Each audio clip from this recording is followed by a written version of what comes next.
Timothy 1:7 చదువుకుందాం. దేవుడు శక్తియు ప్రేమయు ఇంద్రియ నిగ్రహమును గల ఆత్మనే ఇచ్చును గాని. దేవుడు మనకు శక్తియు ప్రేమయు ఇంద్రియ నిగ్రహము గల ఆత్మనే ఇచ్చెను గాని పిరికితనము గల ఆత్మను ఇయ్యలేదు. పిరికితనము కలిగిన ఆత్మను ఇవ్వలేదు. దాని స్తోత్రం. ఈరోజు మీరు ఈ వాక్యాన్ని శ్రద్ధగా నేర్చుకోవాలని ప్రభు పేరిట మనం చేస్తూ ఉన్నారు. దేవుడు మనకి శక్తియు ప్రేమయు ఇంద్రియ నిగ్రహము గల ఆత్మనే ఇచ్చెను గాని పిరికితనం కలిగిన ఆత్మను దేవుడు మనకి ఇవ్వలేదని వాక్యం సెలవిస్తుంది. దేవుని బిడ్డలు పరిశుద్ధాత్మ పొందినప్పుడు పిరికితనం అనేది రాకూడదు, భయము అనేది రాకూడదు, దిగులు అనేది రాకూడదు, చింత అనేది రాకూడదు, కలవరము అనేది రాకూడదు. ఎందుకని? దేవుడు మనకి పిరికితనము కలిగిన ఆత్మను చెప్పండి ఇవ్వలేదు. ఏమి ఇవ్వలేదంట మనకి? పిరికితనం కలిగిన ఆత్మ. దేవుని బిడ్డలారా, ఈ రోజున ప్రతిదానికి భయపడుతున్నారు అంటే అర్థం ఏంటి? ప్రతిదానికి భయపడటం. కొంచెం రోగం వస్తే భయం, అమ్మో ఈ రోగం ముదిరి ఏమన్నా అయితేమో. అదే సమయంలో ఆ టీవీలలో, ఆ సెల్ ఫోన్లలో, యూట్యూబ్లలో వచ్చి ఎక్కడో అదే రోగం వచ్చి చచ్చిపోయిన వాళ్ళు, అదే రోగం వచ్చి బాధపడిన వాళ్ళ వీడియోలు చూస్తే ఇంకొంచెం భయం ఎక్కువగా ఆవరించింది. మరి కొంతమంది అప్పులు ఎలా తీర్చాలి, అప్పులు కొండలు పెరిగిపోయినట్టు పెరిగిపోతున్నాయి, కొండలు పెరిగిపోయినట్టు పెరిగిపోతున్నాయి. ఇవి తీర్చలేనేమో, చచ్చిపోతే బాగుంటది అని ఇట్లా కొంతమంది భయపడతారు.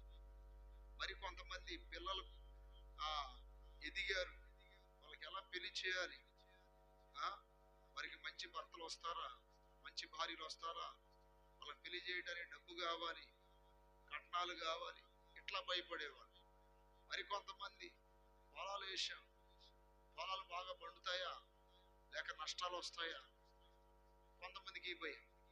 కొంతమంది వ్యాపారాలు ప్రారంభించాం, వ్యాపారాల్లో లాభమా నష్టమా, ఇదొక భయం. మరి కొంతమంది అక్కడక్కడ ఉగ్రవాదులు అనేక మందిని చంపేస్తున్నారు. ఒకవేళ మన ఏరియాలో ఏమైనా బాంబు పెట్టి మనల్ని కూడా చంపేస్తారేమో. ఇలాంటి భయాలు అనేది పరిశుద్ధాత్మ పొందిన వారికి ఉండవు, రావు. ఎందుకనంటే దేవుడు మనకి ప్రేమయు శక్తియు ప్రేమయు ఇంద్రియ నిగ్రహము గల ఆత్మనే ఇచ్చెను గాని పిరికితనం కలిగిన ఆత్మను ఇవ్వలేదు. ఈరోజు పరిశుద్ధాత్మ పొందిన దేవుని బిడ్డలకి ధైర్యం ఎక్కువగా ఉంటది. ఎందుకనంటే పరిశుద్ధాత్మ పొందక ముందు ఉండే లైఫ్ వేరు, పరిశుద్ధాత్మ పొందిన తర్వాత ఉండే లైఫ్ విధానాలు వేరు. మీకు కొన్ని ఎగ్జాంపుల్స్ బైబిల్లో నుండి మీకు చూపిస్తాను. ఎగ్జాంపుల్ పేతురును తీసుకుందాం.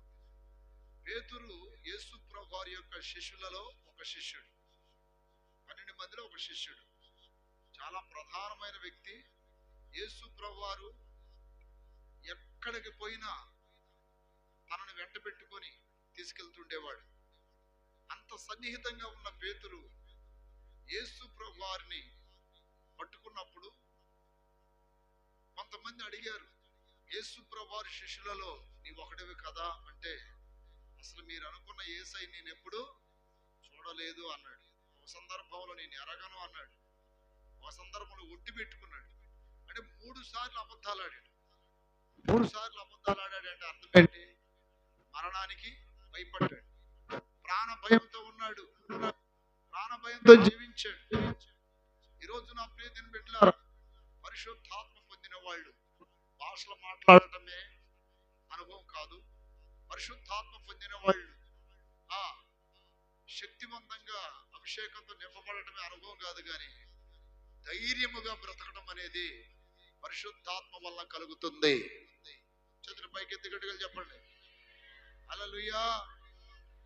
ఈరోజు నువ్వు పిరికితనం కలిగిన విధానంలో ఉన్నావంటే, ఈ భయపడే మనస్సు, దిగులు పడే మనస్సు, కలవరపడే మనస్సు ఎవరిది అంటే అది దేవుని ఆత్మది కాదు, సాతాను ఆత్మది. సాతానుడు అనేవాడు మనము ధైర్యంగా బ్రతకటం, సంతోషంగా సమాధానంగా బ్రతకటం, ఎప్పుడు మనం హ్యాపీగా ఉండటం అనేది వాడికి ఇష్టం ఉండదు. ఏదో ఒక భయాన్ని మన హృదయంలోకి తీసుకొస్తాడు, ఏదో ఒక కలవరాన్ని మన మీదకి తీసుకొస్తాడు. ఏమవుతామంటే కొంచెం చిన్న సమస్య ఏదొచ్చినా సరే ఏదో జరిగిందన్న భయము, ఏదో అయిందన్న బాధ అనేది గుండెల్ని పట్టి పిండేస్తుంది. ఈ భయముతో చాలా మంది ఏమైపోతారంటే చనిపోయిన వారు కూడా ఉన్నారు. మీకు ఒక చిన్న విషయం చెప్తారు. ఈ మధ్య నేను ఒక వీడియో చూస్తూ ఉన్నప్పుడు ఆ వీడియోలో ఒక న్యూస్ ఏంటంటే, హైదరాబాద్ ప్రాంతంలో పటన్చేర్ అనే ప్రాంతంలో ఒక సహోదరి సూసైడ్ చేసుకుని చచ్చిపోయింది. ఎందుకు చనిపోయింది అంటే, ఆమె భర్త ఏదన్నా హింసించాడని చనిపోలా, అత్తేమన్నా హింసించిందని చనిపోలా.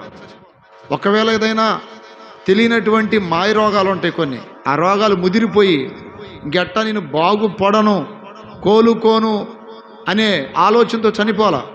ఎందుకు చనిపోయిందంటే చీమలకి భయపడి చచ్చిపోయిందంట. దేనికి? చీమలకి. చీమలు ఎంత, వాటి భాగ్యం ఎంత, వాటి బలం ఎంత. రోజు ఆ చీమలో ఇంట్లో పారాడుతున్నప్పుడు ఆ చీమల భయం అనేది ఆమెకి ఎందుకు కలిగిందో, సూసైడ్ నోట్లో ఈ చీమలకు భయపడి నేను చనిపోతున్నాను, నా నా చావుకి భర్త కాదు, నా అత్తమామలు కాదు, ఇంకొకరు కాదు, ఇంకోటి కాదు ప్రాబ్లం, కేవలం చీమల వల్ల నేను చనిపోతున్నాను. చూసారా, భయం అనేది మనిషిని చంపుతుంది. భయం అనేది మనిషిని ఒక పిశాచిలాగా, ఒక దయ్యములాగా, ఒక భూతములాగా ఏం చేస్తుంది? పట్టి పీడిస్తూ ఉంది. ఈరోజు నా ప్రియమైన బిడ్డలారా, పరిశుద్ధాత్మ పొందిన మీరు ఇంద్రియ నిగ్రహము కలిగిన ఆత్మను పొందారా, లేక పిరికితనం కలిగిన ఆత్మను పొందారా? ప్రతిదానికి భయపడుతున్న పేతురు పరిశుద్ధాత్మను పొందాడు. ఒక రోజున ముందు యేసు ప్రభువారిని ఎరుగనని ముమ్మారు అబద్ధమాడిన పేతురు ఎప్పుడైతే పరిశుద్ధాత్మ శక్తిని పొందాడో, ఒక దినాన కొంతమంది శాస్త్రులు, పరిసయ్యులు, సద్దూకయ్యులు వీళ్ళందరికీ సంబంధించిన ఒక మూట వారు వచ్చి యేసు ప్రభువారిని గూర్చి ఎక్కడ ప్రకటన చేయవద్దు అని వార్నింగ్ ఇచ్చినప్పుడు, పరిశుద్ధాత్మతో నింపబడిన పేతురు పిరికితనం కలిగినప్పుడు యేసయ్యని ఎరగనన్నవాడే ఇప్పుడు పరిశుద్ధాత్మ పొందిన తర్వాత ఏమంటున్నాడు తెలుసా? అపోస్తుల కార్యములు 4వ అధ్యాయము, అపోస్తుల కార్యములు 4వ అధ్యాయము. వారు బెదిరించారంట, యేసు ప్రభు నామమును ఎక్కడ మీరు ప్రకటించొద్దు అని.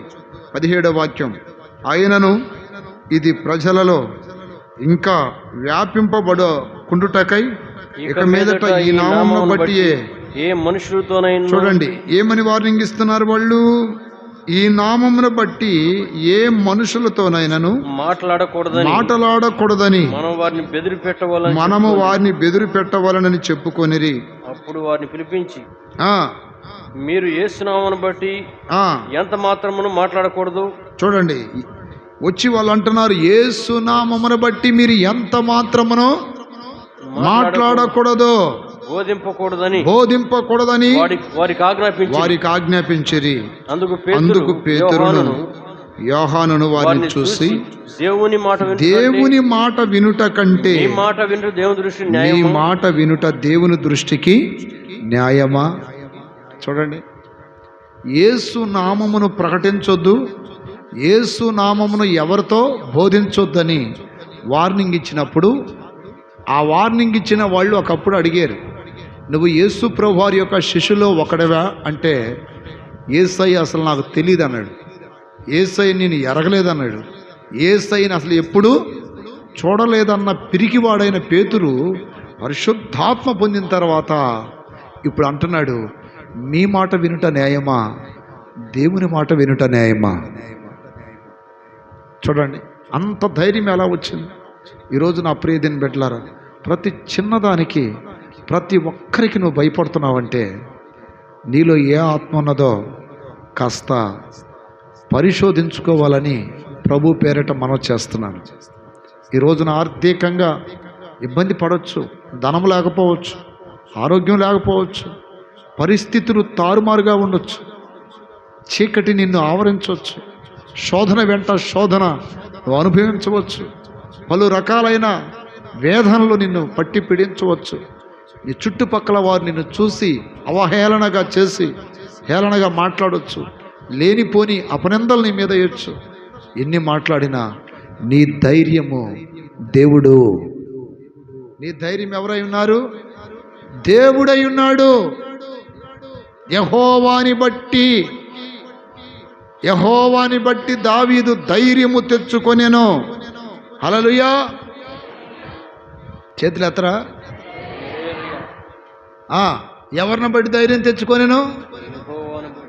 దేవుణ్ణి బట్టి మనం ధైర్యం తెచ్చుకోవాలి. గట్టిగా 3 సార్లు చెప్పండి, హల్లెలూయా, హల్లెలూయా. ఎవరిని బట్టి? ఈరోజు పేతురు గారికి పిరికాత్మ తొలగిపోయింది. అలాంటి పిరికితనం మీలో ఎవరికైనా ఉంటే ప్రార్థనలో కన్నీళ్ళు విడిచి ప్రార్థన చేయండి. అయ్యా, ఇదిగో ఈ ఆర్థిక ఇబ్బందిని బట్టి నేను చాలా భయపడిపోతున్నా, అంటే అప్పులను బట్టి, రోగాన్ని బట్టి భయపడిపోతున్నా, ఎవరు ఏదో చేస్తారని భయపడిపోతున్నా, ఇంకోటి జరిగిద్దని భయపడిపోతున్నా. అసలు భయం ఎలా వస్తుందండి? ఒక మనిషిని భయము ఎప్పుడు ఆవరించిద్దంటే, వాక్యం ఏం చెప్తుందో తెలుసా? పాపము చేయువాడు, ఆ వాక్యం ఎక్కడ తీసి చదువుతారా? పాపము చేయువాడు బహుగా భయపడు, పాపము చేసేవాడు బహుగా భయపడతాడు. ఈరోజు నువ్వు భయపడుతున్నావంటే ఏమైనా పాపం చేసావా? నీలో ఏదైనా దోషం ఉందా?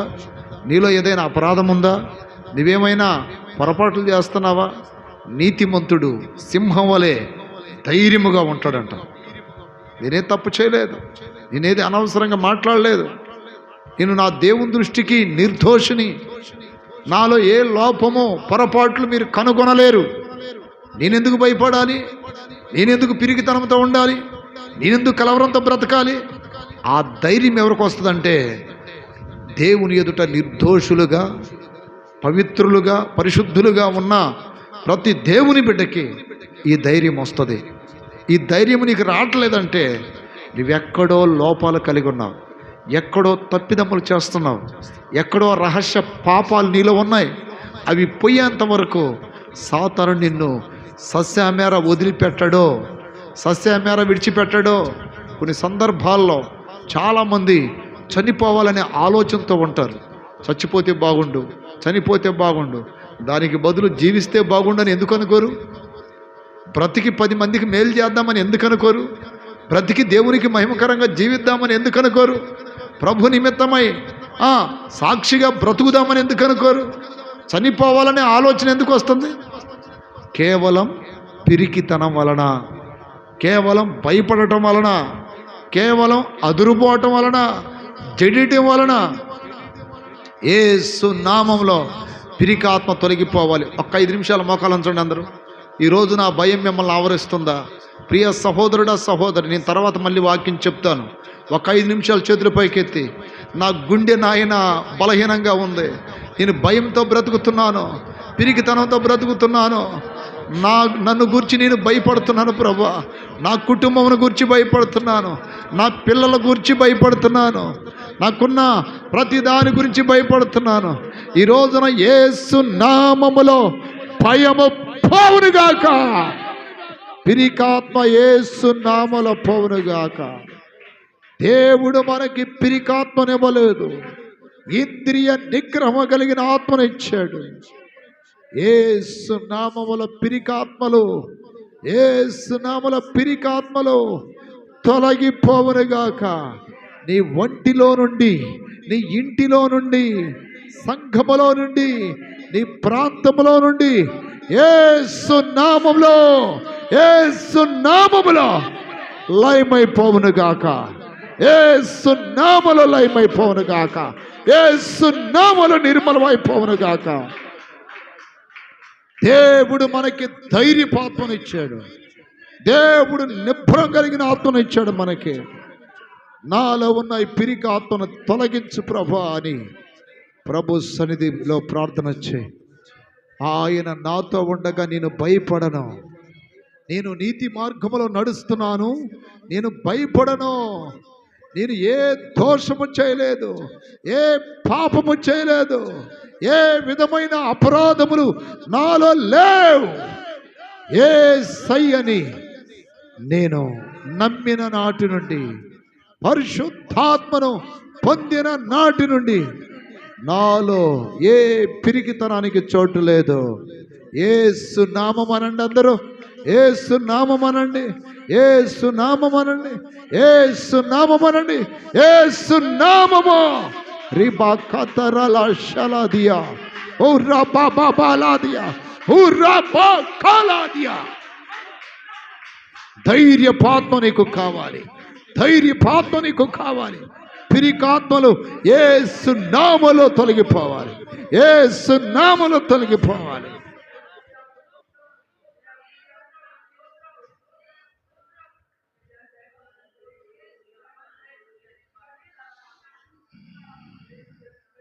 ఆమేన్.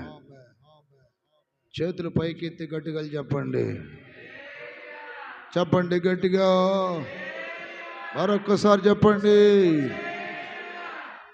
కూర్చో. పరిశుద్ధాత్మ పొందక ముందు పేతురు ప్రతి చిన్నదానికి భయపడ్డాడు. యేసయ్యతో కలిసి జీవించాడు, యేసయ్యతో పర్వతాలు ఎక్కాడు, యేసయ్య చేసిన అద్భుతములను కల్లారా చూశాడు. యేసయ్య 5 రొట్టెలు 2 చేపలు వేలాది మందికి పంచిపెట్టినప్పుడు చూశాడు, అనుభవించాడు. కానీ పిరికితనం ఎందుకు వచ్చింది? అది పోట్ల. దేవుడు మనకి పిరికితనం కలిగిన ఆత్మ ఇవ్వలేదు, ఇంద్రియ నిగ్రహము కలిగిన ఆత్మ. దాని పవర్ ఎంత గొప్పదంటే రాజులను ఎదిరిస్తుంది. ఆ పవరు రాజులను కూడా లెక్క చేయదు. ఆత్మ పొందినటువంటి, ఆత్మ పొందిన వారికి ఉన్న అభిషేకము రాజులను లెక్క చేయదు, డిపార్ట్మెంట్ ఆఫీసర్లు లెక్క చేయదు, ఇంకొకరు లెక్క చేయదు. ఎందుకని? నేను దేవుని ఎదుట నిర్దోషిగా ఉన్నాను, నాకెందుకు పిరికితనం? ఈ ఆత్మ పొందిన వారు, ఈ పేతురు చూడండి, పరిశుద్ధాత్మ పొందక ముందు పిరికివాడు, యేసయ్యని ఎరగనని ముమ్మారు అబద్ధములాడాడు. ఇప్పుడు అంటే యేసు పరిశుద్ధాత్మ పొందక ముందు, పరిశుద్ధాత్మ పొందిన తర్వాత వాక్యం చెప్తుంది. 4:13 కూడా చదువుతారా? అపోస్తుల కార్యం 4:13. వారు పేతురు యోహానుల ధైర్యమును చూచినప్పుడు, చూసారా? వారు పేతురు యోహానుల ధైర్యమును చూచినప్పుడు వారు విద్య లేని పామరులని గ్రహించి ఆశ్చర్యపడి వారు యేసుతో కూడా ఉండిన వారని గుర్తెరిగిరి. ఈ రోజున నీ భారము దేవుడి మీద మోపాలి. నీవు ప్రభు మీద ఆనుకుంటే నీ భారము దేవుని మీద మోపాలి. దేవుని మీద మోపినప్పుడు నువ్వు పిరికితనానికి, భయానికి, కలవరానికి, చింతకి, దిగులుకి చోటివ్వవు. కారణం ఏంటి? నేను ఎవరి మీద అనుకున్నాను చెప్పండి? I depended to God. నేను నేను దేవుని మీద ఆనుకున్నాను. నేను అర్థమైందా? ఐ నిన్ను భయపడను. దేవుడు అదే చెప్తున్నాడు అనేక చోట్ల. Do not fear, do not fear, do not fear. I am with you, I am with you. Hallelujah. I am help you. ఇట్లా రకరకాలుగా చెప్తుంటాడు దేవుడు. నేను నీతో ఉన్నాను, నేను నీతో ఉన్నాను, నిన్ను విడవను, ఎడబాయను. ఇట్లా ఎన్నో విషయాలు చెప్తుంటాడు దేవుడు. ఇంకెందుకు భయం వస్తుంది? ఇంకెందుకు భయపడాలి? భయము కలుగుతుందంటే నువ్వు పొందిన పరిశుద్ధాత్మ అది నిజమైందా కాదా? అసలు దేవుని ఆత్మేనది? దేవుని ఆత్మ పొందితే పిరికితనము రాదు. ఇంక 5 నిమిషాల్లో నువ్వు చనిపోబోతున్నావని తెలిసినా హ్యాపీగా వెళ్ళిపోతావు దేవుని రాజ్యానికి, అంతే. భయం రాదు అస్సలకి.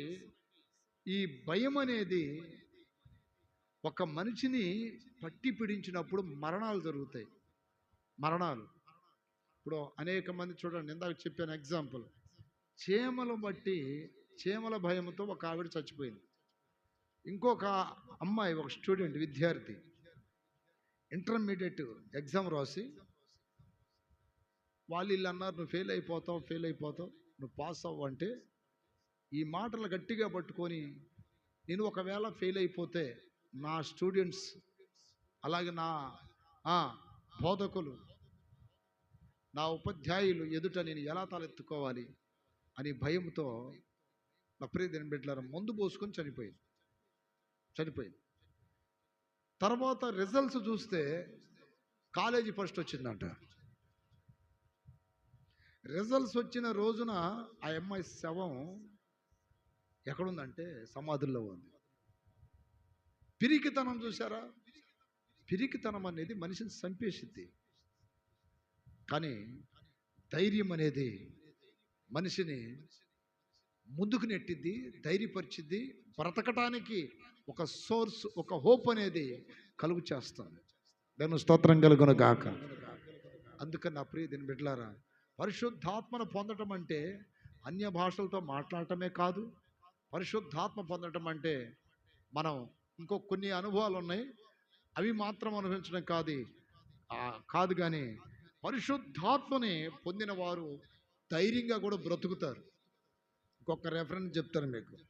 అపోస్తుల కార్యం 4వ అధ్యాయం చూడండి, 30వ వాక్యం. రోగులను స్వస్థపరచుటకును నీ పరిశుద్ధ సేవకుడైన యేసు నామము ద్వారా సూచక్రియలను మత్కార్యములను చేయుటకును నీ చెయ్యి చాచి ఉండగా నీ దాసులు బహుధైర్యముగా నీ వాక్యమును బోధించున్నట్లు అనుగ్రహించుము. వారు ప్రార్థన చేయగానే వారు కూడి ఉన్న చోట కంపించెను. అప్పుడు వారందరూ పరిశుద్ధాత్మతో నిండిన వారై దేవుని వాక్యమును ధైర్యముగా బోధించిరి. ఒక ఊర్లో నేను వాక్యం చెప్తున్నప్పుడు క్రింద వాక్యం వింటున్న విశ్వాసులందరికీ గుండెల్లో ఒక భయం, కలవరం ప్రారంభమైందంట. మీటింగ్ అయిపోయిన తర్వాత నాకు చెప్పారు, అన్నయ్య మీరు వాక్యం చెప్పినంతసేపు మా గుండెలు మా హృదయం అంటే మా శరీరంలో లేవు. ఎటు నుండి గొడవ వస్తుందా, ఎటు నుండి ఎవరో పోట్లాడుకొస్తారా, ఎవరు వచ్చి విమర్శిస్తారా, ఏం చేస్తారని భయపడతా కూర్చున్నాం. అంటే ఇంతకీ ఏమైంది అని అడిగా. మీరు చెప్పిన బోధ ఈ రోజున అంత కఠినంగా ఉంది, చాలామందికి గుచ్చుకున్నట్టుంది. వారిలో త్రాగుబోతులు ఉన్నారు, విగ్రహారాధకులు ఉన్నారు, వారిలో కొంతమంది నీచమైన పనులు చేస్తున్న వాళ్ళు ఉన్నారు, కొంతమంది నామకార్థ క్రైస్తవులు ఉన్నారు. అన్ని రకాల బోధ వచ్చింది రాత్రి. మేము భయపడిపోయాము, ఎవరైనా వస్తారేం గొడవకని. అయినా మీరు అంత డేరుగా ఎలా చెప్పగలిగారు? అదిగా పబ్లిక్గా పైన దాదాపు 15-20 బాకాలు పెట్టారు. ఆ? పెద్ద పెద్ద లౌడ్ స్పీకర్లు పెట్టారు, దగ్గర దగ్గర అరెకరం పొలంలో.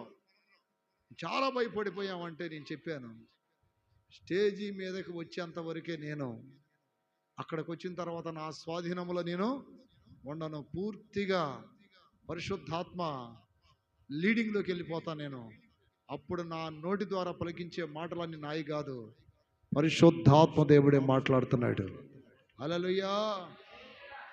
పరిశుద్ధాత్మ దేవుడే మాట్లాడుతున్నాడు. అక్కడ నా మాటని మీరు ఎప్పుడు అనుకోమాకండి. అందుకని నేను ప్రతిదీ కూడా వాక్యము రెఫరెన్స్ చూపించి చదివించి ఎందుకు చెప్తున్నానంటే, మన సొంత మాటలు అయి ఉండకూడదు దేవుని మాట. ఎందుకనంటే వాక్యం అనేది చాలా చాలా ఖచ్చితమైన సాక్ష్యం వాక్యం. కాబట్టి ఎప్పుడు కూడా అలా మీరు అపార్థం చేసుకోకూడదని తర్వాత చెప్పే భోజనం చేసేటప్పుడు.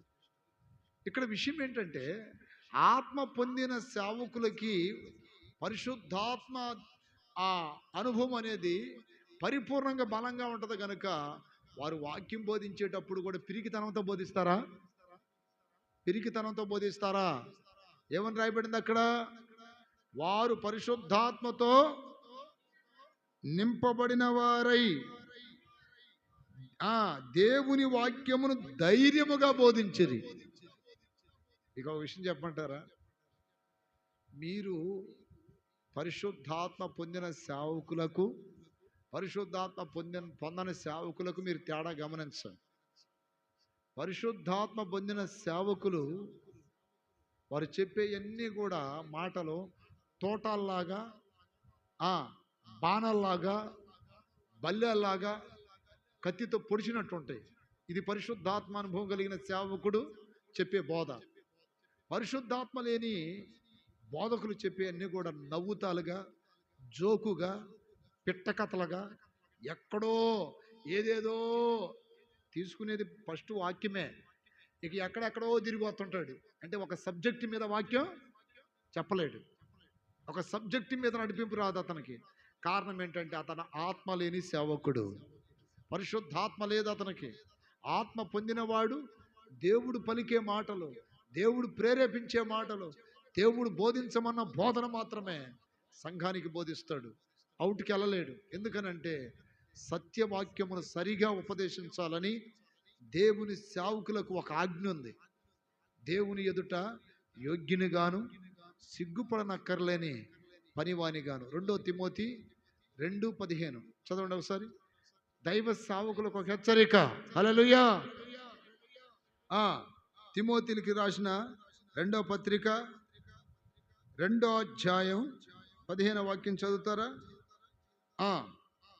దేవుని ఎదుట యోగ్యునిగాను, చూసారా?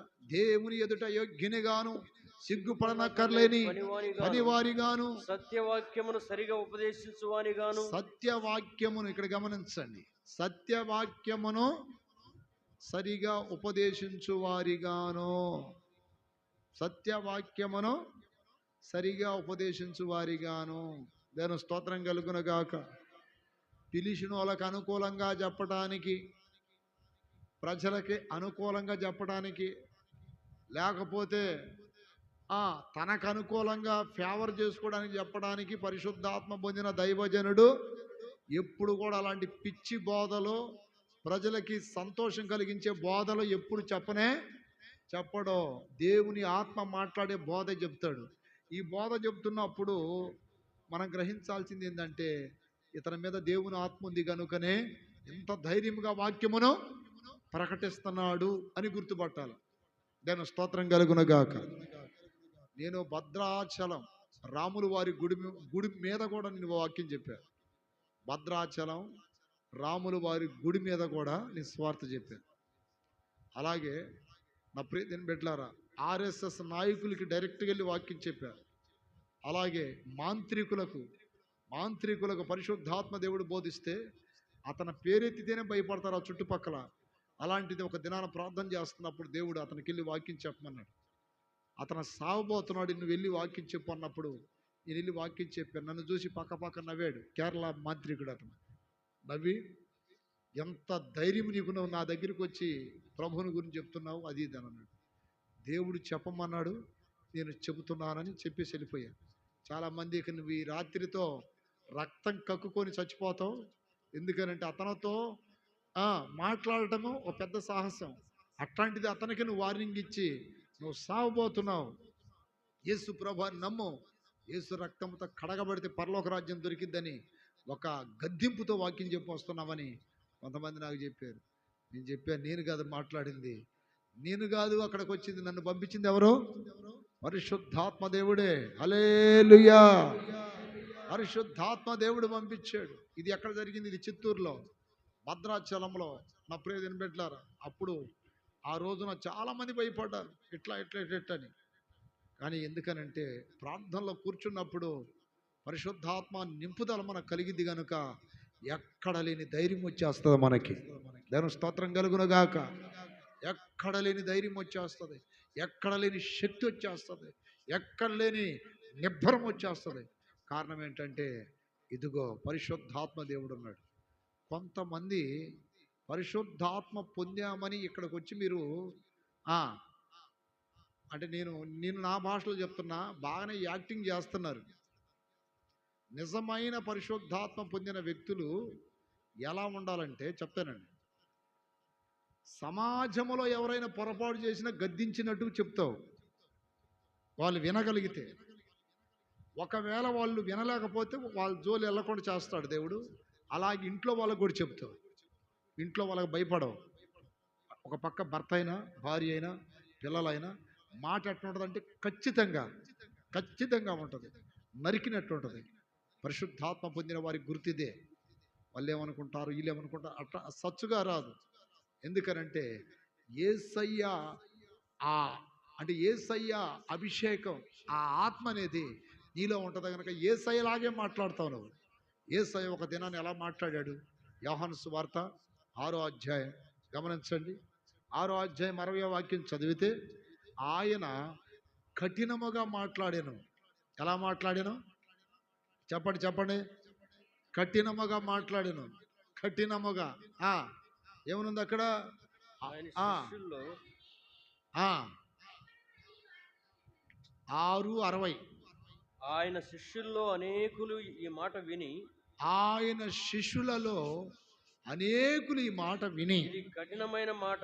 చూడండి, యేసయ్య మాట్లాడిన మాట వారికి ఎలా అనిపించిందండి? చెప్పాలి గట్టిగా. కఠినమైన మాట.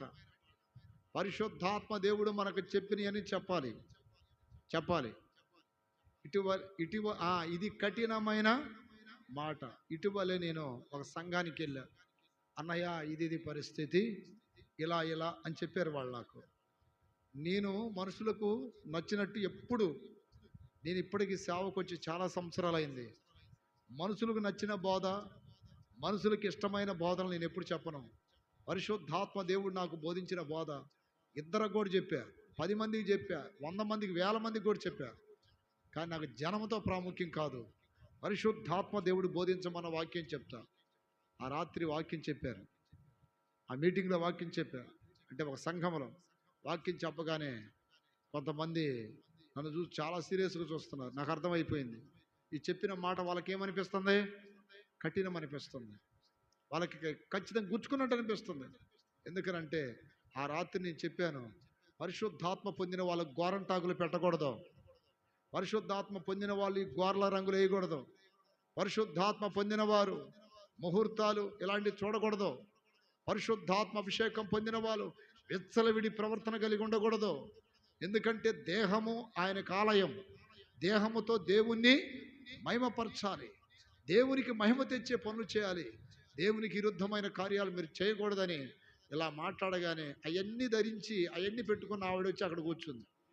ఆమెకి ఎట్లా ఉందంటే లెఫ్ట్ అండ్ రైట్ కొట్టినట్టు ఉంది. దేవుని స్తోత్రం కలుగునుగాక. బయటికి వెళ్ళలేక, ఆడ కూర్చోలేక నలిగిపోతూ ఇట్ట చూస్తుంది. దేవుని స్తోత్రం. పరిశుద్ధాత్మ బోధ చూడండి ఎట్లా ఉంటుంది.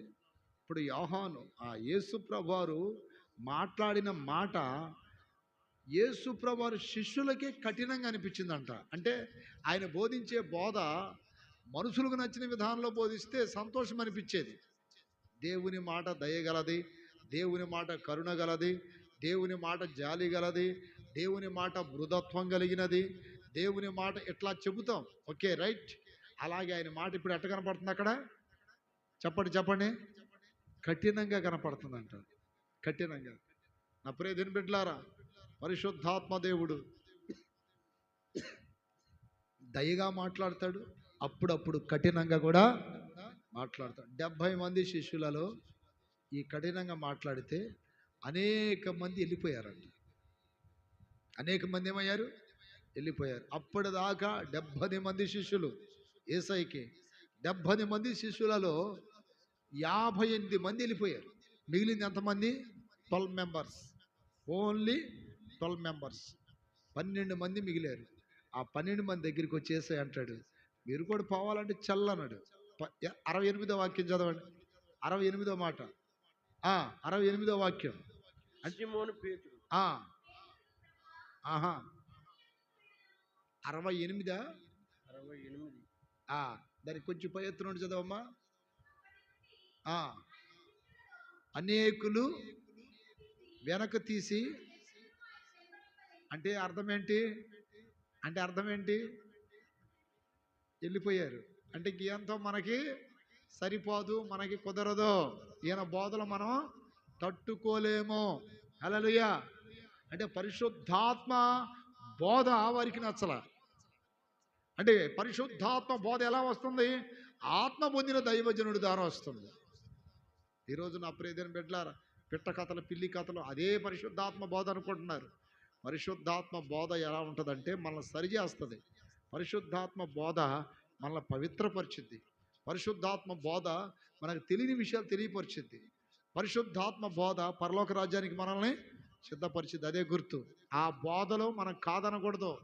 ఈ రోజులు చాలా తక్కువైపోయినాయి అట్లాంటి బోధలు. అలాంటి బోధకులు కూడా చాలా అరుదైపోయారు ఇప్పుడు. ఎందుకంటే ఇక్కడ ఈ ప్రజలకు భయపడటం, వాళ్ళకి నచ్చినవి చెప్పడం, నచ్చినవి అది అని ఇది అని ఇది అని రకరకాలుగా మనుషులకు అనుకూలంగా మారిపోతున్నారు. అంటే ఇతను పరిశుద్ధాత్మ అభిషేకంతో నింపబడ్డాడు కాదు. ఇప్పుడు మీరు కూడా వెళ్ళిపోవాలనుకుంటున్నారా అన్నాడు. అప్పుడు వాళ్ళు ఏమన్నారు? సీమోను ప్రభువా, ఎవరి యొద్దకు వెళుదుమో? చూడండి, యేసయ్య మాట్లాడిన మాటలు కొంతమందికి కఠినంగా అనిపిస్తే, కొంతమందికి నిత్య జీవం కలిగిన మాటలుగా అనిపించాయంట. మీకు అర్థమైంది ఇక్కడ? కొంతమంది కఠినముగాను, కొంతమందికి నిత్య జీవం కలిగిన మాటలుగాను. ప్రియ సహోదరుడా, సహోదరి, పరిశుద్ధాత్మ అభిషేకం పొందిన దైవజనుడు ధైర్యంగా వాక్యం బోధిస్తాడు. అంటే పరిశుద్ధాత్మ మన మీదకి వచ్చినప్పుడు మాట్లాడే విధానం కూడా డేరుగా ఉంటుంది. ఆ మాట ఎట్లా ఉంటుందంటే లూజుగా, వాళ్ళు ఏమనుకుంటారు, వీళ్ళు ఏమనుకుంటారు అట్లా ఉండదు. మోమాటం లేకుండా వస్తుంది మాట. దేని స్తోత్రం. అట్లాంటి విషయాలు ఇళ్లలో ఎవరైనా పొరపాటు చేసినా గద్దిస్తారు. వచ్చేసిన తప్పే, నువ్వు మాట్లాడిన తప్పే, నువ్వు ఎట్లా, ఇది పరిస్థితి. చదురు పైకెత్తి గట్టిగా చెప్పండి. హల్లెలూయా. నేను ఇప్పుడు నా దగ్గర సేవకులు కానీ కుటుంబంలో వాళ్ళకు కూడా నేను అదే చెప్తా. పొరపాటు ఉంటే పొరపాటే. మీరు చేసి ఇందాక కూడా చెప్పాను నేను ఇంట్లో వాళ్ళకి. ఇందాక ఎవరో కొరియర్ అతను వచ్చాడు, 2-3 సార్లు వచ్చాడంట. దానికాడ ఏదో డోర్ కొట్టాడని చెప్పి ఏదో డాట్ డూడ్ అని మాట్లాడాడు. ఏం కూడా మాట్లాడుతుంది. నేను చెప్పాను, వాడు అన్యుడు, లోకస్తుడు, వాళ్ళు మాట్లాడినట్టు మనం మాట్లాడకూడదు. 2 సార్లు ఆర్డర్ పెట్టినప్పుడు ఒకసారి తీసుకోవాలి. ఇది తప్పుగానే ఖండించాలంతే. ఇక్కడ ఇంట్లో వాళ్ళని ఒక టైపు, బయట ఒక టైపు. నేను చెప్పాను ఆ విషయం. ఇప్పుడు ఆమె బాధ కలగవచ్చు. ఏంటి ఇట్లా నన్ను వెనకేసుకుని అయ్యేం కుదరదు. తప్పుగానే ఎవరికైనా చెప్పేస్తా నేను. గట్టిగా చెప్పండి. తప్పు నీదే. నువ్వు అన్నిసార్లు ఆర్డర్ పెట్టకూడదు, అన్నిసార్లు చేయకూడదు. వాళ్ళకి తిరగటానికి కొంచెం వచ్చిపోవడం కష్టమైంది. అటైతే ఇది పరిస్థితి. వాళ్ళు మాట్లాడటం సోర్స్ ఉంది, నీకు లేదు ఛాన్స్. ఇది ఎందుకనంటే పరిశుద్ధాత్మ దేవుడు ధర్మంగా, న్యాయంగా మాట్లాడతాడు. గట్టిగా చెప్పండి. హల్లెలూయా, హల్లెలూయా. అదే రీతిగా నా ప్రియ దేవుని బిడ్డలారా, అందరికీ చెప్తున్నా, పరిశుద్ధాత్మ పొందిన సేవకులు ఎవరైనా సరే అధర్మముగా, ఒక వ్యక్తికి అట్లా, ఒక వ్యక్తికి ఇట్లా. ఈ మధ్య మా అన్నయ్యకి కూడా ఒక ఆయన ఉన్నాడు, ఆయనకు కూడా చెప్పాను, ఒక సంబంధానికి వెళ్ళాం. వాళ్ళు ఇలా మళ్ళీ ఎందుకో వద్దనుకున్నారంట, అది ఇది అని చెప్పాను. ఎందుకు వద్దనుకున్నారు? ఫలానా అబ్బాయికి, అంటే మా అబ్బాయికి ఇంకా 2-3 సంవత్సరాల పెళ్ళి వద్దన్నాడు. పెళ్ళి వద్దన్న వాడి గురించి మీరు ముందుగానే వెళ్ళి అమ్మాయి సంబంధం ఎందుకు చూశారు మీరు? వాడు వద్దన్నాడు కదా, ఇంకా 3 సంవత్సరాల దాకా చేసుకున్నప్పుడు ముందే వెళ్ళి ఎందుకు చూసి వస్తారు? వాళ్ళు ఆశ పెట్టుకుంటారు. తప్పు కదా అది. చేసుకుంటానికి సిద్ధమయ్యాడు, ఎవరినో చూడాలి. తండ్రి తల్లి బాధ్యతగా ఇది పరిస్థితి, నువ్వు చేసిన తప్పు, ఇది పరిస్థితి, అట్ట కాదు ఇట్ట, నో, చేసిన తప్పు, ఇక అంతే. మీరు అతను ఒప్పించుకున్న తర్వాత ఆ తర్వాత పెళ్లి సంబంధానికి వెళ్ళాలి. అతను పెళ్ళే వద్దన్నప్పుడు, నా మాట అర్థమవుతుందా మీకు? గట్టిగా చెప్పండి. అతను పెళ్ళే వద్దన్నప్పుడు మీరు ఇప్పుడు వెళ్ళి చూడటం తప్పు కదా. ఇప్పుడు అవతల వాళ్ళు బాధపడటం తప్పేం లేదు. ఎందుకని? వాళ్ళ దగ్గరికి మీరు వెళ్ళారు, వాళ్ళు ఆశపడ్డారు. అర్థమైందా? తప్పు కానీ ఎవరినైనా గద్దిస్తా నేను. ఎందుకనంటే నాలో దేవుని ఆత్మ ఉంది కనుక. గట్టిగా చెప్పండి. తీర్పులోకి వచ్చినప్పుడు నాకు మన భేదాలు ఏముండవు. తప్పు తప్పే, లోపం లోపమే, మంచి ప్రేమే, దేనికి దానికి. అలాగే మీరు కూడా పరిశుద్ధాత్మ పొందిన వారై ఉంటే మీ ఇళ్లలో కూడా మీ పిల్లలు తప్పు చేసినా, మీ భార్యలు తప్పు చేసినా, భర్తలు తప్పు చేసినా తప్పుగా ఖండించండి. వెనకేసుకొని రమ్మకండి. ఎందుకనంటే మీరు పరిశుద్ధాత్మ పొందిన వారు కనుక లోపాలు చెప్పండి. ఇది తప్పు అని. మొన్న ఒక అమ్మాయి ఎవరో బొట్టు పెట్టుకొని వచ్చింది చర్చికి. బొట్టు పెట్టుకొని వస్తే నేను ఆ అమ్మాయిని చూడగానే ఇది తప్పు కదా అన్న. తల్లి వెనకాల వస్తుంది కదా, తల్లి చెప్పొచ్చు కదా, చర్చిలకు బొట్లు పెట్టుకొని రావడం ఏంటి? మందిరం కదా ఇది, ఎట్లా ఉండాలి ఇక్కడ? నేను చెప్పలేదు. ఈ వారంలో ఒక సమస్య వచ్చింది ఆ అమ్మాయికి. వచ్చిన తర్వాత వచ్చి నిన్న ఫోన్ చేసి ఏడ్చారు నాకు. నేను చెప్పానమ్మా, సమస్య రాకముందు దేవుడు కొన్ని సరి చేసుకోమని చెప్తాడు. సమస్య వచ్చింది, ఇప్పుడు ఏం చేస్తావు? నువ్వేం చేస్తావు? నేనేం చేస్తా? నువ్వు బాధపడుతున్నావు, నేను కూడా దేవుడు ఆ అమ్మాయిని బ్రతికించయ్యా అని ప్రార్థన చేస్తున్నా. ఇది రాకముందే మనం ఏం చేయాలి? హెచ్చరిక చెయ్యాలి, లోపాలను సరిదిద్దాలి. దాని స్తోత్రాలు చెప్పండి. హల్లెలూయా, హల్లెలూయా. సరిదిద్దాలి. దైవ సన్నిధికి వస్తున్నప్పుడు నీ నొసట యెహోవా పరిశుద్ధుడు అనే ఒక స్టాంప్ ఉంటుంది. ఇక్కడ గుర్తుపెట్టుకోండి. బొట్టు ఎందుకు వద్దు అంటున్నామంటే దానికి ఒక కారణం చెప్పాలి. ఈ నొసట మీద లలాటములు అంటారు. ఇక్కడ లలాటముల మీద ఇక్కడ యెహోవా పరిశుద్ధుడు అనే ఒక ముద్ర ఉంటుంది, మనకి కనపడుతుంది. అది సాతానుడికే కనపడిద్ది, దేవునికే కనపడిద్ది. ఎందుకనంటే ప్రకటన గ్రంథము 14వ అధ్యాయం తీయండి.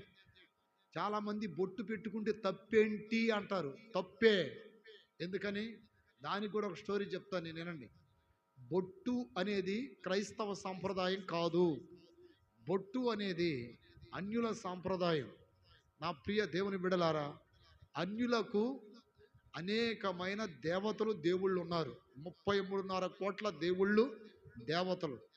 ఆ 33.5 కోట్ల దేవుళ్ళకి వారికి గుర్తుగా ఈ బొట్లు పెట్టారు.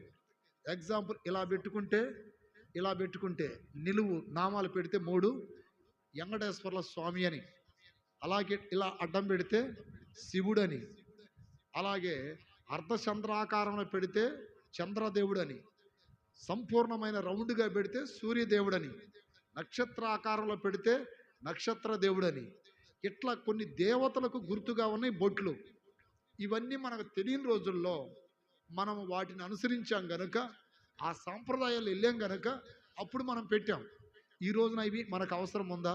లేదు. ఎందుకనంటే ఇప్పుడు ఏరొక నామం వచ్చింది ఇక్కడికి. దేవుని స్తోత్ర. తీయండి బైబిల్, ప్రకటన గ్రంథం 14వ అధ్యాయం 1వ వాక్యం చదవాలి. నేను చూడగా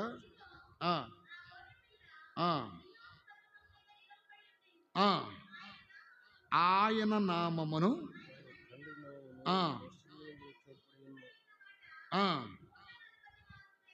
ఆయనతో కూడా ఉండేది. ఇక్కడ గమనించండి, నొసల మీద ఎవరి పేరు ఉందంటండి? ఆయన నామమును, ఆయన తండ్రి నామం. ఇప్పుడు నేను మిమ్మల్ని అడుగుతున్నా, వేరొక నామానికి గుర్తైనటువంటి అవి మనం ధరించవచ్చా? చెప్పండి. అకార్డింగ్ టు బైబిల్, లేఖనాల ప్రకారము మనం పెట్టుకోవచ్చా? పెట్టకూడదన్న వాళ్ళ చేతులు ఎత్తండి. మన నొసట ఏముంది చెప్పండి? ఆయన తండ్రి నామము అంటే యేసయ్య నామం ఉంది, అందుకు వద్దంటుంది. దాని స్తోత్రం కలుగును గాక. అందుకు వద్దంటుంది.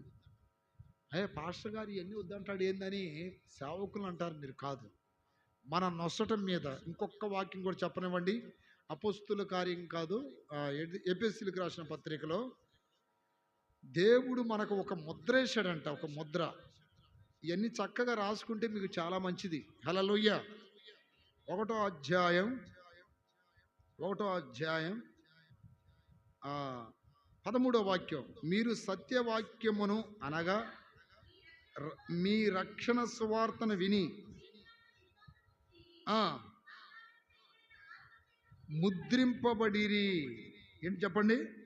ఆత్మచేత ముద్రించబడి. ముద్రన అంటే అర్థం ఏంటి? స్టాంపు.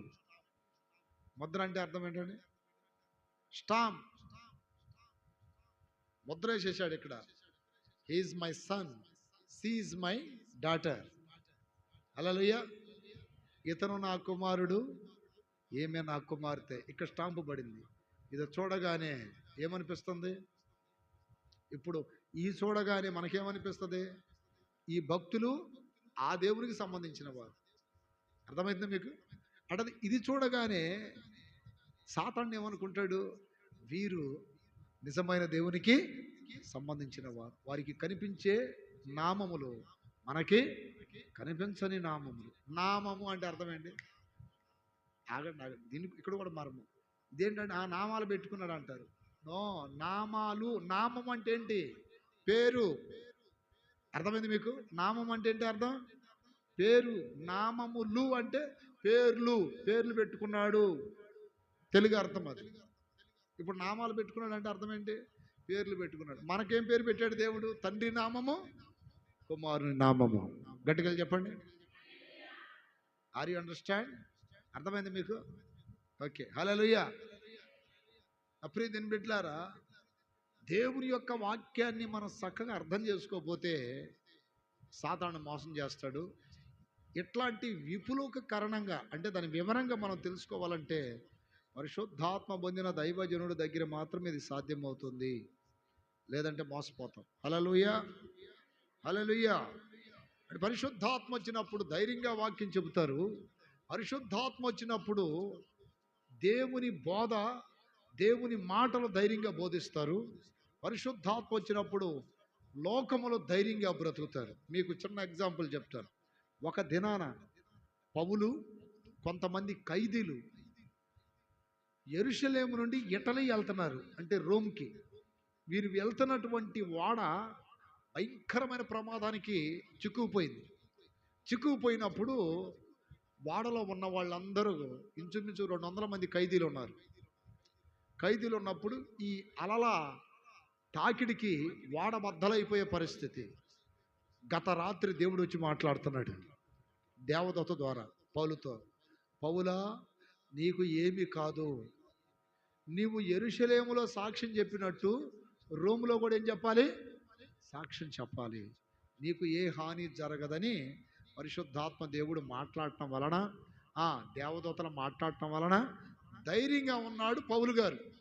మిగతా వాళ్ళందరూ భయపడిపోతున్నారు. అమ్మో, ఓడ బద్దలైపోతుంది, జల సమాధి అయిపోతామేమో అని పిరికితనంతో ఉంటే నిబ్బరముగా పౌలు ఎలా ఉండగలిగాడు అంటే అతని మీద దేవుని ఆత్మ ఉంది. గట్టిగా చెప్పండి. అతని మీద ఏముందండి? అపోస్తుల కార్యం చదవండి ఒకసారి. అపోస్తుల కార్యం, నేను స్తోత్రం కలుగునగాక. హల్లెలూయా. 27వ అధ్యాయం 18వ వాక్యం.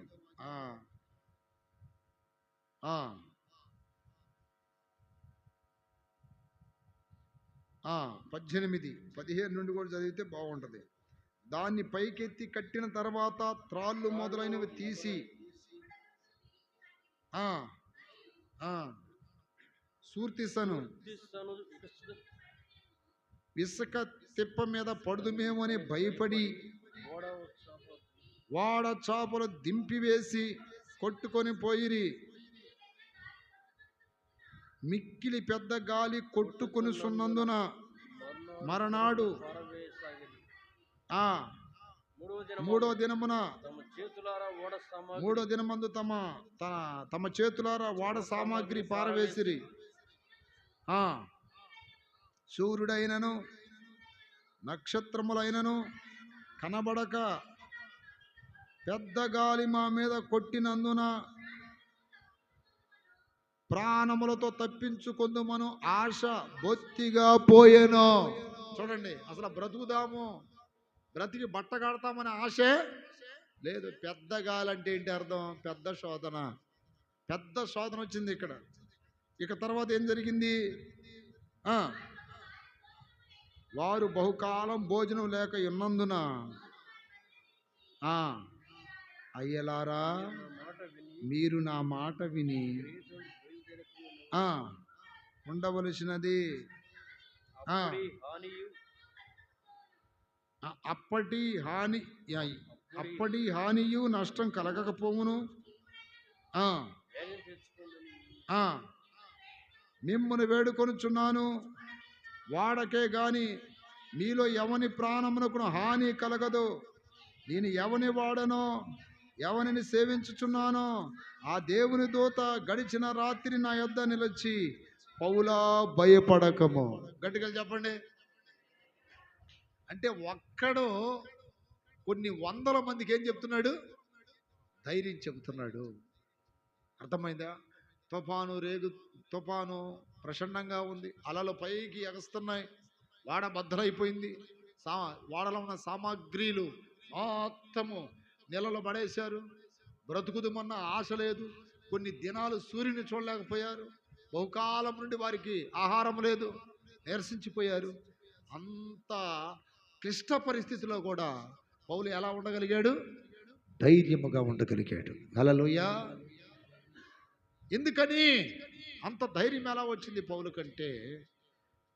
దేవుని ఆత్మ అతని మీద ఉంది. ఫిలిప్పీయులకు రాసిన పత్రిక 1:19-20 వాక్యం చదివితే అక్కడ అంటున్నాడు, దేవుని ఆత్మ నాకు సమృద్ధిగా ఉన్నది. ఈరోజు నా ప్రియమైన బిడ్డలారా, నువ్వు ధైర్యపరచబడి అనేకులను ఏం చేయాలి? ధైర్యపరచాలి. నువ్వు ధైర్యపడాలి, అనేకులను ధైర్యపరచాలి. ఈరోజు నువ్వు భయపడి అనేకులను భయపెట్టకూడదు కదా. పరిశుద్ధాత్మ పొందిన పౌలు అంటున్నాడు, కాబట్టి అయ్యలారా ధైర్యము తెచ్చుకొనుడి, నాతో దూత చెప్పిన ప్రకారం జరుగునని నేను దేవుని నమ్ముచున్నాను అంటాడు. దేవుని స్తోత్ర. ఇప్పుడు అక్కడ ఏమని రాయబడింది? నేను మిగులు అపేక్షించుచు నిరీక్షించుచున్న ప్రకారం మీ ప్రార్థన వలనను యేసుక్రీస్తు యొక్క ఆత్మ నాకు సమృద్ధిగా కలుగుట వలనను. చూసారా? యేసుక్రీస్తు ఆత్మ సమృద్ధిగా. నోటితో చెప్పండి అమ్మా. యేసుక్రీస్తు ఆత్మ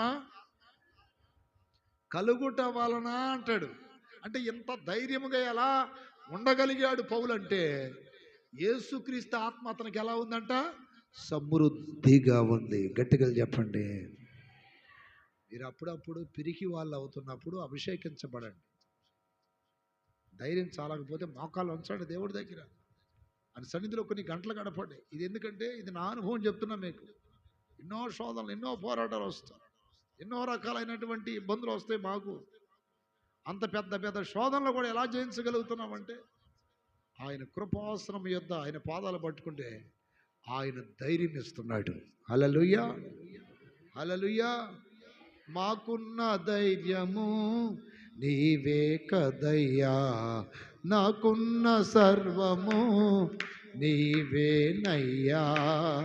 నాకున్న ధైర్యము నీవే కదయ్యా, నాకున్న సర్వము నీవేనయ్యా. నా నిరీక్షణకు ఆధారమా,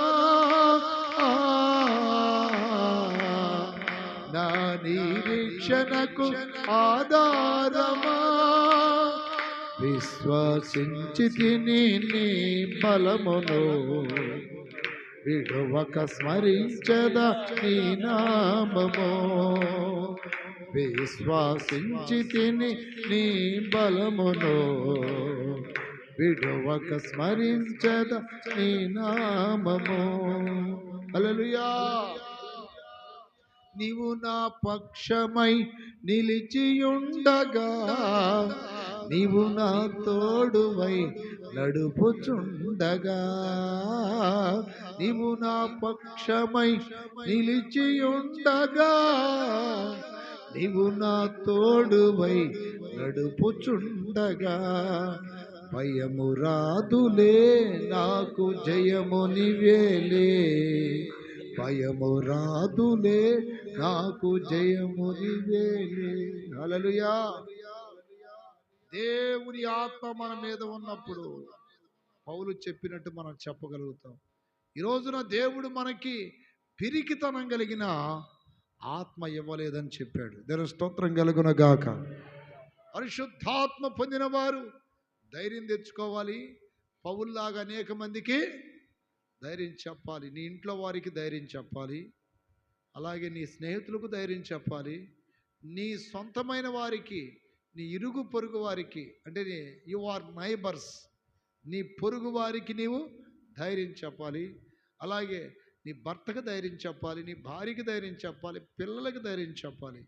నువ్వు డేరు చెబుతూ ఉన్నప్పుడు నిజంగా వాళ్ళు అనుకుంటారు మా అందరికి భయం కలుగుతుంది కదా, మీకెందుకు భయం రావట్లేదు అంటే చిన్న ఎగ్జాంపుల్ చెప్తాను.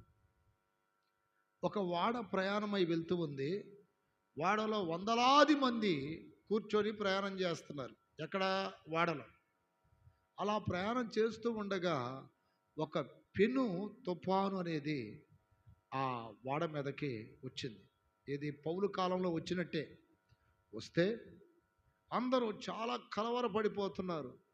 కలవరపడిపోయి వారికి సంబంధించిన వాళ్ళందరినీ గుర్తు తెచ్చుకుంటున్నారు. అయ్యో మేము ఒడ్డుకు చేరుతామో లేదో, ఇక్కడే జల సమాధి అయిపోతామేమో భయపడిపోతున్నప్పుడు ఒక్క పాప చాలా హ్యాపీగా వాళ్ళలో అటు ఇటు ఆడుకుంటూ తిరుగుతుందంట. ఆడుకుంటూ తిరుగుతుంది.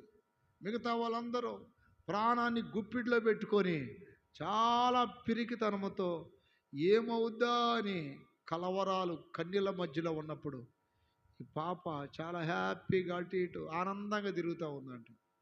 తిరుగుతూ ఉన్నప్పుడు ఆ భయపడుతున్నటువంటి ఒక సహోదరి దగ్గరికి పిలిచి, పాప, అమ్మా, ఈ భయంకరమైన తుఫాన్లో వాడికి ఏదో జరిగిద్దని మేము ఎంత భయంతో కలవరంతో ఉంటే నువ్వు ఎలా ఇంత హ్యాపీగా ఇంత ధైర్యంగా ఉండగలవు?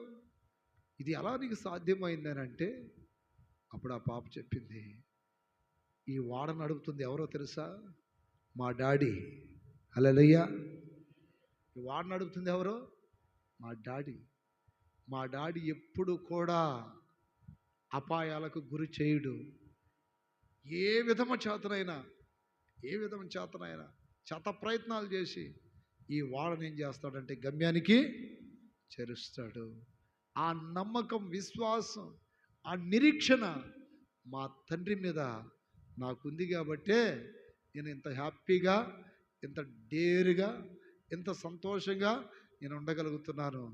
మా నాన్న స్టామినా, మా నాన్న యొక్క ఏమంటారు ఆ సామర్థ్యం అనేది మీకు తెలియదు కనుక మీరు కలవరపడుతున్నారు అన్నారు. నిజమైన క్రైస్తవులారా, దేవుడు మీకు ఎవరో తెలుసా? దేవుడు ఎవరో మీరు ఎరుగుదురా? ఆయన ఏదైనా చేయగలడు కదా. ఈ మధ్య ఒక పాట పాడుతున్నారుగా, ఏమైనా చేయగలవు, కథ మొత్తం మార్చగలవు, నీ నామముకే మహిమంతా తెచ్చుకొందువు, ఏమైనా చేయగలవు, కథ మొత్తం మార్చగలవు, నీ నామముకే మహిమంతా తెచ్చుకొందువు, యేసయ్యా యేసయ్యా, నీకే సాధ్యమో, యేసయ్యా యేసయ్యా, నీకే సాధ్యమో, స్థిరపరచువాడవు, బలపరచువాడవు, పడిపోయిన చోటే నిలబెట్టువాడవు, ఘనపరచువాడవు, హెచ్చించువాడవు. లా లా లా లా లా. హల్లెలూయా. చేతులు పైకెత్తి కడిగి చెప్పండి. ఏమైనా కథ మొత్తం మార్చగలవు, నీ నామముకే తెచ్చుకొందువు. హల్లెలూయా.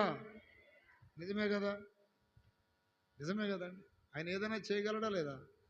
ఏదైనా చేయగలడు అన్నవాళ్ళు చేతులు ఎత్తండి. నిజంగా నమ్ముతామన్నవాళ్ళు. అపోస్తుడైన పౌలు అంటాడు ఓ సందర్భంలో, నేను నమ్మిన వానిని ఎరుగుదును అన్నాడు. నేను నమ్మిన వానిని ఎరుగుదును. ఎవరినండి? నేను నమ్మిన వానిని. హల్లెలూయా.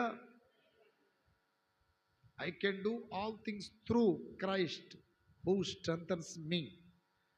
నన్ను బలపరచు వాని యందే నేను సమస్తమును చేయగలను. ఆయనో నాకు తెలుసు, నేను ఎవరు నమ్ముకున్నానో ఆయన శక్తి సామర్థ్యాలేంటో నాకు తెలుసు. 2 తిమోతి 1:12 చదివితే అక్కడ అంటాడు, నేను ఎరుగుదును. ఈ రోజున నిజమైన దేవుని శక్తి సామర్థ్యాలు మీరు ఎరిగితే పిరికితనం మీ దరిదాపులకు రావచ్చా? చెప్పండి. నీకు రోగమున్నా, అప్పులున్నా, పిల్లల వివాహాలు కాకపోయినా, లేకపోతే పిల్లల భవిష్యత్తును గురించి మీరు ఆలోచించిన పిరికితనం రాకుండా సంపూర్ణంగా ప్రభు మీద భారమేసి ప్రభు వైపు మీరు చేతులు చాపి ప్రార్థన చేస్తే ఆయన ఏదైనా చేయగలడు. హల్లెలూయా. ఏమని రాయబడింది? ఆ హేతువు చేత ఈ శ్రమలో అనుభవించుచున్నాను గాని నేను, అందరు బలకండి అన్నమాట, నేను అందరు బలకాలి, నేను నమ్మిన వానిని ఎరుగుదును గనుక సిగ్గుపడను. హల్లెలూయా. హల్లెలూయా. నేను సిగ్గుపడను. హల్లెలూయా. నన్ను సిగ్గుపరిచే దేవుడు కాదు. పరిశుద్ధాత్మ పొందిన దేవుని బిడ్డలారా, మీరు ధైర్యంగా ఉండాలి. ధైర్యముగా మీరు ఈ ఆత్మీయతను కొనసాగించాలి. పెద్ద పెద్ద గాలులు వచ్చినట్టు పెద్ద పెద్ద శోధనలు మీ ఆత్మీయ యాత్రలో మీ మీద వేస్తాయి. మీ జీవితం అనే ఓడ మీద అవి ఎంతో బలముగా వాటి ప్రభావాన్ని చూపిస్తాయి. అలాంటప్పుడు కూడా మీరు ధైర్యంగా సాగిపోతూనే ఉండాలి. హల్లెలూయా. ఎన్నో శోధనలు, ఎన్నో శ్రమలు, ఎన్నో బాధలు, ఎన్నో కష్టాలు, కన్నీళ్ళు అనుభవించి మనం దేవుని రాజ్యం వెళ్ళాలంట. దేవుని స్తోత్రం కలుగును గాక. ఎన్నో శ్రమలు అనుభవించి మనం దేవుని రాజ్యం వెళ్ళాలి. ఓరకనే మనం పరలోక రాజ్యానికి వెళ్ళలేమండి. అనేక శ్రమలు అనుభవించాలి, అనేక బాధలు అనుభవించాలి, అనేక కష్టాలు అనుభవించాలి. దేవుని స్తోత్రం కలుగును గాక. అపోస్తుల కార్యం 14వ అధ్యాయం 22వ వాక్యములో అపోస్తుడైన పౌలు వారికి ఒక హెచ్చరిక చేస్తున్నాడు. శిష్యుల మనసులను దృఢపరచి విశ్వాసమందు నిలకడగా ఉండవలెననియు అనేక శ్రమలను అనుభవించి ప్రవేశింపవలెననియు వారిని హెచ్చరించింది. మీరు ఇప్పుడు చెప్పండి, మనం అనేక శ్రమలు అనుభవించాలా లేదా అమ్మా? చెప్పండి. వరకే వస్తాయా? వరకే వస్తుందా దేవుడి దీవెన? ఎగ్జామ్ రాయకుండా రిజల్ట్స్ వస్తుందా? మంచి రిజల్ట్స్ ఎగ్జామ్ రాస్తేనే పాస్ అయ్యేది. ఏమండి, మనము ప్రభువులో పాస్ అవ్వాలి, అంచెలంచెలకు ఎదగాలి, కృప వెంబడి కృప పొందాలి, మహిమ వెంబడి మహిమ పొందాలి, మేలులు వెంబడి మేలులు పొందాలి అంటే, పరలోక రాజ్యానికి మనం సిద్ధపడాలంటే ఏదో ఊరకనే వెళ్ళిపోతాం గుడ్డిగా. అనేక శ్రమలను మనం జయిస్తూ ముందుకెళ్ళాలి. అయితే ఇప్పుడు శ్రమలలో మనం కృంగిపోవచ్చా? శ్రమలలో కృంగిపోవచ్చా? ఏదో ఒక శ్రమ, అప్పులనే శ్రమ, రోగం అనే శ్రమ, ఇంట్లో ఏదో ఒక ఇబ్బంది కలుగుతూనే ఉంటుంది. ఇవన్నీ మనం అనుభవించి వెళ్ళాలంట. అనేక శ్రమలు అనుభవించి మనం దేవుని రాజ్యానికి వెళ్ళాలని వాక్యం చెప్తుంది. అయ్యో పాస్టర్ గారండి మాకు శ్రమలు వస్తున్నాయి, అమ్మో ఈ శ్రమలు తట్టుకోలేకపోతున్నాం, భరించలేకపోతున్నాం అంటారు కొంతమంది. నిజంగా మీ అందరికీ చెప్తున్నా, శ్రమలలో మనం ప్రభు పోలికగా మార్చబడతాం. హల్లెలూయా. శ్రమలలో ప్రభు పోలికగా మార్చబడతాం, శ్రమలలో విధేయత నేర్చుకుంటాం, శ్రమలలో ప్రభుకి దగ్గర అవుతాం, శ్రమలలో ప్రభు మనకు తోడై ఉంటాడు. శ్రమలు మనల్ని మహిమగా మార్చేస్తున్నాయి. అందుకని క్రైస్తవులు శ్రమల మార్గంలో వెళ్ళాలి. నువ్వు బాగా ప్రార్థన చేసుకుంటున్నప్పుడే నీకు శ్రమలు వస్తాయి, బాగా ప్రభులో ఎదుగుతున్నప్పుడే మీకు శ్రమలు వస్తాయి. చక్కగా దేవునిలో పరిశుద్ధంగా ఉన్నప్పుడు మీకు శోధనలు వస్తూ ఉంటాయి. అయినాను మీరు ధైర్యము తెచ్చుకోవాలి. యోహాను సువార్త 16వ అధ్యాయం 33వ వాక్యం చదివితే వాక్యం చెప్తుంది అక్కడ, నా యందు మీకు సమాధానం కలుగునట్లు ఈ మాటలు మీతో చెప్పుచున్నాను, లోకములో మీకు శ్రమ కలుగును, ధైర్యము తెచ్చుకొనుడి. చూసారా, శ్రమలు వస్తాయంట. మీరు అనుకుంటారు, అన్నయ్య ఇంత పరిశుద్ధంగా ఉన్నాం, ఇంత నమ్మకంగా దైవ సన్నిధిలో ఉన్నాం, ఇంత యథార్థంగా దేవుని ఎదుట ఉంటున్నాం, మాకేంటి శ్రమలు, మాకేంటి ఆర్థిక ఇబ్బందులు, మాకేంటి నష్టాలు కష్టాలు అనుకుంటారు. అదే ప్రశ్న నాకు వస్తుంది రోజు. మీకు వచ్చే ప్రశ్న కాదు, నాకు వచ్చేది అదే ప్రశ్న. హల్లెలూయా. ప్రభా ఇంత నిజాయితీగా పరిచర్య చేస్తున్నాం, రాత్రనక పగలనక అనేక ప్రాంతాలు 100 కిలోమీటర్లు వెళ్ళి మీటింగ్లు పెట్టి వాక్యం చెప్పి వస్తున్నాం. ప్రభా ఇంకా కొన్ని శోధనలు, శ్రమలు, ఆర్థిక ఇబ్బందులు ఎదురవుతున్నాయి, ఏంది ప్రభా అని నాకు అనిపిస్తుంది. కానీ వాక్యం ఏం చేస్తుంది? ధైర్యపరుస్తుంది. అలా చెప్పండి, వాక్యం చేస్తుంది, ధైర్యపరుస్తుంది. నా ప్రియమైన బిడ్డలారా, ఎన్నో వందల మందికి వాక్యం చెప్తూ ఉంటాను నేను. వారంలో ఎంతోమందికి ప్రార్థన చేస్తాం. ప్రభా నాయన ఇంతమంది చేస్తున్నాను, నాకు ఒకేసారి 10 కోట్లు ఇయ్యా అనే ఆలోచన వస్తుంది కదా. ఒకేసారి ఏ లోటు లేకుండా చేయ్యా, అట తీసుకోవాలి, ఏందంటారు, అట గీకి ఇటు తీసుకోవాలి, లక్షలు ఏటీఎంలో నుండి వేలు తీసుకోవాలి. అవన్నీ సమృద్ధిగా ఉంటే మనం మాట అంటాం. అసలుకి అన్నీ బాగుంటే మాట అంటారా? మంచి ఆరోగ్యం ఉంటే మాట అంటారా సింహనా? చెప్పయ్యా, అన్నీ బాగుంటే మాట అంటావా? అన్నీ సమృద్ధిగా ఉంటే దేవుడు మాట అంటావా? అన్నీ బాగుంటే మాటనం. కొన్ని రోగాలు కూడా మన మంచికే, దాని స్తోత్రం. కొన్ని రోగాలు కూడా గత 4 నెలల నుండి, నాకు 4 నెలలు కాదు 8 నెలల నుండి మోకాలు నొప్పి ఎక్కువగా ఉంది. క్లచ్ ప్లేట్లు పోవడం వలన 3 నెలలు అలాగే తోలాం. హార్డ్గా కారు తోలితే మొత్తానికి ఏమైందో ఇక్కడ నొప్పిగా అనిపిస్తుంది. ఇది పోవాలని అనేక సార్లు ప్రార్థన చేశాను. దేవుడు అంటున్నాడు, ఆగు ఆగు అని పొందాల్సిందేలని. దేవుని స్తోత్రం. తీసేసే సమయానికి తీసేస్తాడు దేవుడే, కానీ ఇప్పుడు మాత్రం నీకు అవసరమే అది. అంటే మనకు రోగాలు వచ్చినప్పుడు మన మీద పాపులమని కాదు అక్కడ అర్థం.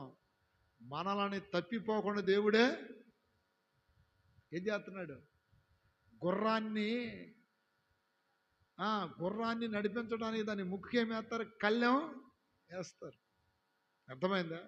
ఎద్దుని దున్నటానికి ముళ్ళగర్రతో పొడుతూ ఉంటారు. పౌలు కూడా అదే అంటాడు, నాకు సాతాను దోతగా ఒక ముళ్ళుంది. ఏంటిది? అదేంటిది? రోగం. అది తొలగిపోవాలని ముమ్మారు ప్రార్థన చేసుకున్నాను, కానీ దేవుడు ఏమన్నాడంటే, నా కృప నీకు చాలు. అప్పుడు అంటున్నాడు, అయ్యా నీ కృప నాకు ఈ రోగాల్లో బాధల్లో వస్తే అంతకంటే నాకేం కావాలి ప్రభా, అటైతే ఉంచలే ప్రభా ఈ రోగం అన్నాడు. దేవుని స్తోత్రం. కృప కావాలా, రోగం కావాలంటే మీరు ఏం కోరుకుంటారండి? కృప కావాలగా, రోగం కావాలంటే ఏం కోరుకుంటారు? కృపే కావాలి. ఎందుకనంటే కృప రోగముల మీద శక్తి ఇస్తుంది, రోగములు జయించే కృపనిస్తుంది. దేవుని స్తోత్రం. మన పాటలో ఒక పాట ఏంటి? నీ కృప చాలు, నీ కృప చాలు, నీ కృప చాలునయ్యా నాకు, నీ కృప చాలునయ్యా. అవధులు లేని ప్రేమను చూపిన, నేటికి నన్ను విడువక కాచిన, అవధులు లేని ప్రేమను చూపిన, నేటికి నన్ను విడువక కాచిన నీ కృప చాలు, నీ కృప చాలు, నీ కృప చాలునయ్యా నాకు, నీ కృప చాలునయ్యా. ఒంటరి పక్షిలా ఏడ్చుచున్న వేళ నన్ను ఓదార్చినవే ప్రాణబంధమా. ఒంటరి పక్షిలా ఏడ్చుచున్న వేళ నన్ను ఓదార్చినవే ప్రాణబంధమా. బాధతో మనసు రగలగా శాంతి జల్లులు చల్లి నా భారమంత మోసి నన్ను భరించిన, భారమంత మోసి నన్ను బ్రతికించిన నీ కృప చాలు. హల్లెలూయా. నీ కృప చాలు, నీ కృప చాలు. హల్లెలూయా. నీ కృప చాలు అన్న వాళ్ళ చేతులు ఎత్తండి. నేను స్తోత్రం కలుగునగాక. నిజమైన భక్తులకి శ్రమలో రావాలి, శోధనలో రావాలి, ఇబ్బందులు రావాలి. ఇప్పుడు పిల్లలు ఉన్నారు, డాడీ నాకు బైకి అంటారు. బైకి డాడీ నేను తోలుతా అన్నారనుకోండి, ఇప్పుడు మనం వారికి బైక్ ఇచ్చే వయసేనది. ఒకవేళ ఇస్తే ఏమైంది, కాలు చేతులు ఎరగొట్టుకుంటారు, ప్రాణాలే పోతాయి. ఒక టైం వచ్చినప్పుడు ఇస్తాం. అలాగే ఈ రోజున మనకు అన్నీ కావాలంటే దేవుడు ఎందుకు ఇవ్వడు? అట్టనే ఆయనకి ప్రేమ లేదనా? అట్టనే ఆయన మనం హెచ్చించబడటం ఆయనకి ఇష్టం లేదనా? ఉంది. కానీ అన్నీ వస్తే మనం మాట వినము. హల్లెలూయా. అందుకని అనేక శ్రమలు బాధలు మీకు కలుగుతున్నప్పుడు భయపడొద్దు, ధైర్యము కొరకు ప్రార్థన చేసుకోండి. వాక్యం చెప్తుంది, లోకములో మీకు శ్రమ కలుగును, అయినను ధైర్యం తెచ్చుకోండి. అనేక శ్రమలు పొంది మనం దేవుని రాజ్యానికి వెళ్ళాలి. శ్రమలు మనకు మహిమకు కారణమవుతాయి. సామెతల గ్రంథంలో ఉంటుంది, శ్రమలలో కృంగిన ఎడల శాతగాని వాడు అవుతావు. సామెతల గ్రంథం చదవండి ఒకసారి. దేవుని స్తోత్రం కలుగునగాక. ప్రియ దేవుని బిడ్డలారా, ఒక్క మాట, శ్రమలలో కృంగిన ఎడల శాతగాని వాడు అవుతావని సామెతల గ్రంథము. దేవుని స్తోత్రం కలుగునగాక. హల్లెలూయా.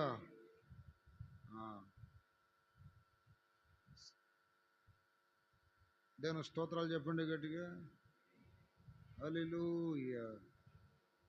అమ్మా, శ్రమలలో కృంగిన ఎడల నువ్వు చేతగాని వాడు అవుదువు అనే మాట సామెతల గ్రంథంలో ఉంటుందండి. నేను స్తోత్రం కలుగునగాక.